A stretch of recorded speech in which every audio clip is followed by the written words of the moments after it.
Hey everyone. So I'm going to be very open and vulnerable here.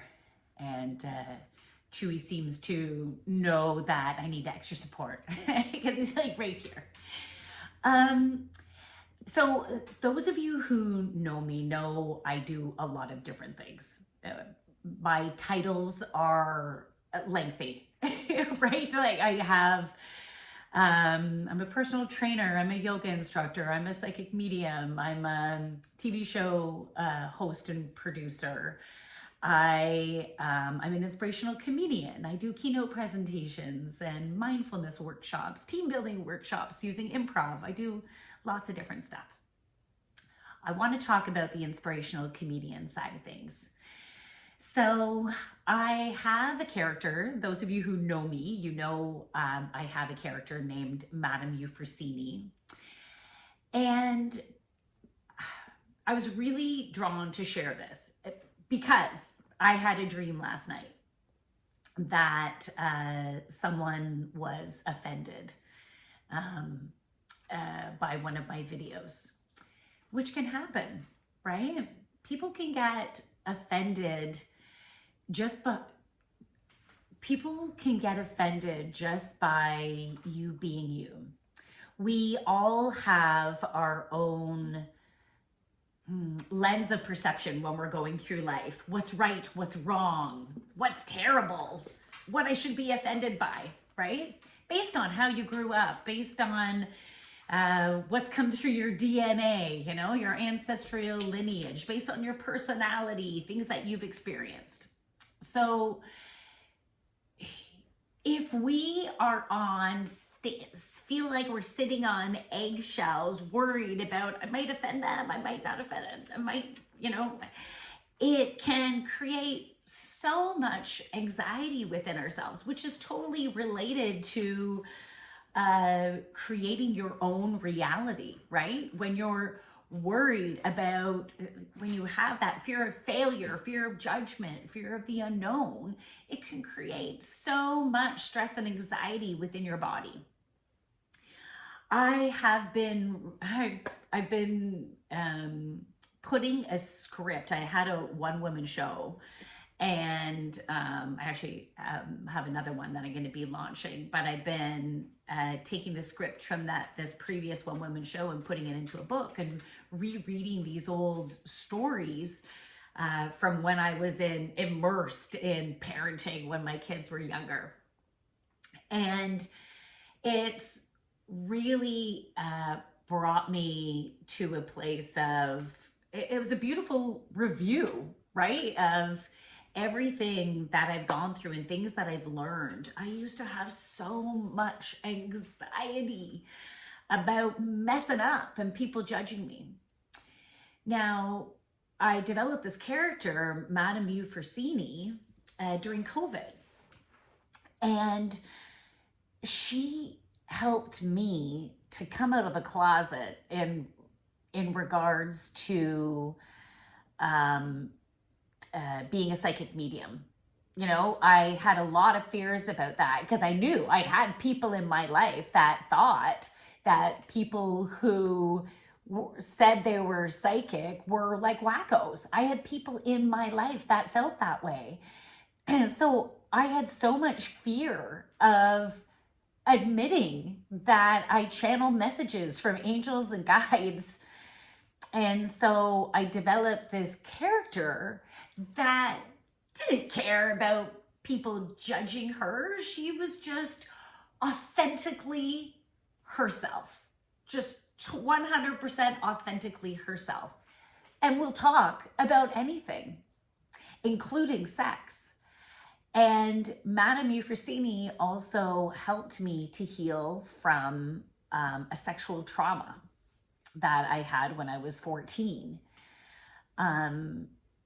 And which impacted my life considerably. And I didn't realize how much that trauma impacted my life until I was 49. And I've shared that story on another video before, and I will be sharing it in my next stage show. Uh, so Madame Euphrosyne is really important to me. She still helps me because I still have fears of judgment, fears of failure that will come up. It's on a new level. Like we're always learning and growing and we're healing new layers of ourselves as we go deeper and deeper to reveal, let's say, insecurities or old patterns of thought. You know, when we get offended, when we find ourselves judging others, I recommend that you put on your curiosity hat and delve deep into you. Why are you offended? All of us are always doing the best that we can on any given day. And when we are authentically ourselves, we can shine our light bright and be within our own unique, abundant flow. When we make ourselves smaller or hold ourselves back because of, let's say, fears, we only put blocks within our energetic flow.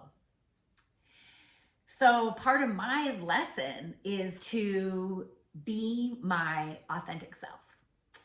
And when I use my character to talk about sex or sexuality, to me, it is so important because our sexuality comes from our sacral chakra, which is located between your hips. It's not only the center of your sexuality, but also of your joy, of your creativity. It's your creation energy, of your abundance, of your fertility. It is the area where you birth ideas and inspiration. So when you have a healthy sexuality, when you are playful and authentically yourself, you can truly be within your flow of abundance. Now, not everyone is going to necessarily like my humor, and that is okay. So what I want to say, hey, if you're still watching this, if any of my humor is offensive to you, I just want to say I'm giving you a big hug because it is not meant to offend you, but maybe the humor isn't for you, and that's okay. Find what makes you smile. The more we can laugh, the more we can play, and the more that you can be your authentic self, the better. And along that curiosity side of things, I don't think I finished that thought. Along with that curiosity side of things, if you are curious as to what thoughts are truly yours, because we can have patterns of thoughts and reactions that, as I said before, it's simply coming from what we've learned. So when we notice it, you have a chance to change your thought patterns. If you think about your great grandparents and what they believed to be right and wrong and offensive, a lot of those will not hold up to the way society runs today. Things have changed, things have shifted. We need to keep moving and shifting and embrace ourselves. And you know what? The humor here in the country where you're from, it might be very different in another country. Just like, Europeans are a very free spirit with their body, and there's a lot of nude beaches and things like that. And in Canada, we're more closed off, right? We can be more closed off, little like, right? It's different. So be curious and be open to a new lens of perception. You have an opportunity of having ongoing personal growth by shedding old perceptions and building the compassion for yourself and compassion for others, because we're all brilliantly unique and beautiful. So from the light within me, I honor the light within you. Thanks for listening. Namaste. Bye.